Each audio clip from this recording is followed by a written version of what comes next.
करते थे। 100 में 90 शोषित है, 90 ने ललकारा है, और धन धरती और राजपाट में 90 भाग हमारा है। और आज की स्थिति जानते हैं क्या है? पूरे भारत के जो 85% जनता है, 85% जनता के पास मात्र 6% जमीन है, मात्र 6% जमीन। और भारतीय संविधान क्या कहता है कि जिसकी जितनी संख्या भारी उसकी उतनी हिस्सेदारी। क्या हिस्सेदारी मिल रही है आपको? पिछड़ी जाति के लोग भारत में आधे से ज्यादा 1931 में अंग्रेजों ने गिनती करवाया तो उस समय पिछड़ी जाति के लोगों का जनसंख्या 52% था। और 52% जनसंख्या पर आज भी नारा लगाते हैं लोग, हम 52%, हम 52%। यानी आधे आबादी से ज्यादा है, फिर भी उनको भारत में जमीन जो है मात्र 6% दी गई है, नहीं 4%। 4% जैसे कहने का मतलब 100 रुपया में 4 रुपया। कितने लोगों को? 52 लोगों को। ये लोग 4 रुपया लो, जाओ खाओ पियो ऐश करो। एससी और एसटी इनको मिला लिया जाए तो मात्र इनके पास 2% जमीन है, 2% जमीन। और आजादी के लगभग कितने साल हो गए? 75-76 साल हो गया ना। और मैं दावे से कहता हूं एससी के लोगों के पास आने वाले 2 पीढ़ी के बाद घर बनाने के लिए जगह नहीं होगा। ओबीसी के लोगों के पास 3 से 4 पीढ़ी के बाद घर बनाने के लिए जगह नहीं होगी।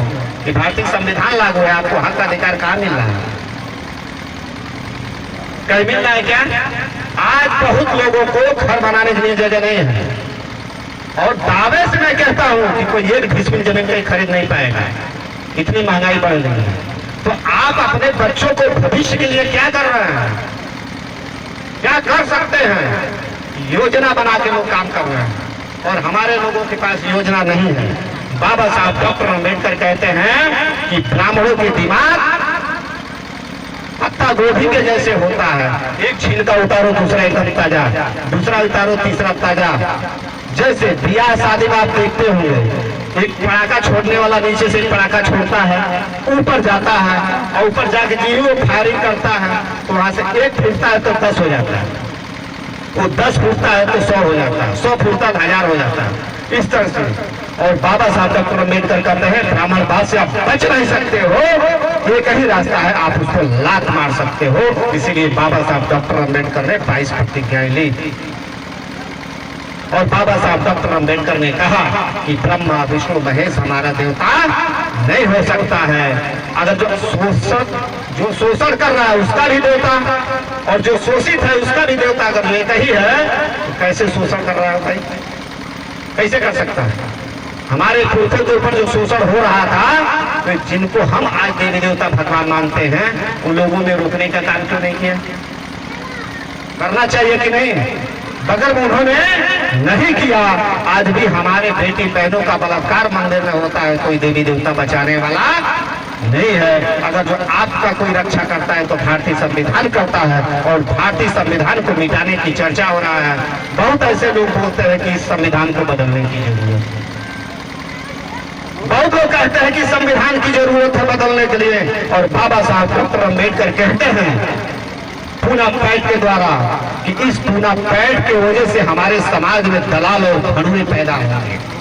जिसे समाज की लड़ाई लड़नी चाहिए वो दुश्मनों की दलाली करेगा।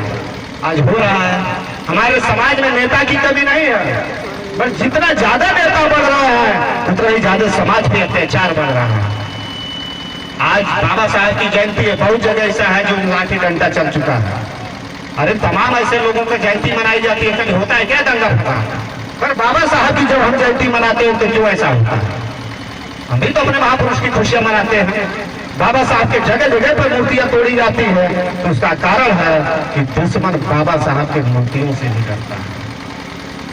जब तक बाबा साहब जिंदा थे दुश्मन की औकात नहीं था कि उनसे डिबेट कर ले।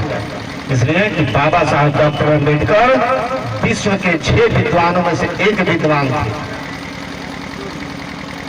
अब तक कोई हुआ नहीं उतना, और भविष्य में होगा कि नहीं होगा इसकी कोई गारंटी नहीं है। तो उतने बड़ा विद्वान अगर जो हमें जो रास्ता बताए उस रास्ते पे अगर हम लोग नहीं चलेंगे तो आने वाले समय में हमारे संविधान को भी खतरा है। और निश्चित है कि अगर जो भारतीय संविधान नहीं है तो न हम मंच पर बैठ के खड़ा होकर बोल सकते हैं और ना ही आप लोग चारपाई या कुर्सी पर बैठ सकते हैं। आज भी 9 अगस्त 2018 को जंतर मंतर पे संविधान की प्रतियां जलाई गई और वहां पे नारा लगाया गया कि संविधान मुर्दाबाद, मनुस्मृति जिंदाबाद। इसी मनुस्मृति के जो जिंदाबाद, इसी का राज चाहते हैं लोग। संविधान की वजह से हम सब बराबर हैं, एक साथ बैठ सकते हैं, उड़ सकते हैं, भोजन कर सकते हैं। अगर जो थोड़ा बहुत मान सम्मान है तो सिर्फ एक सम्मान है कि बाबा साहब ने जो आपको वोट की ताकत दे दी, उस ताकत की वजह से आपको पूछा जा रहा है, कोई पूछने वाला नहीं है। अगर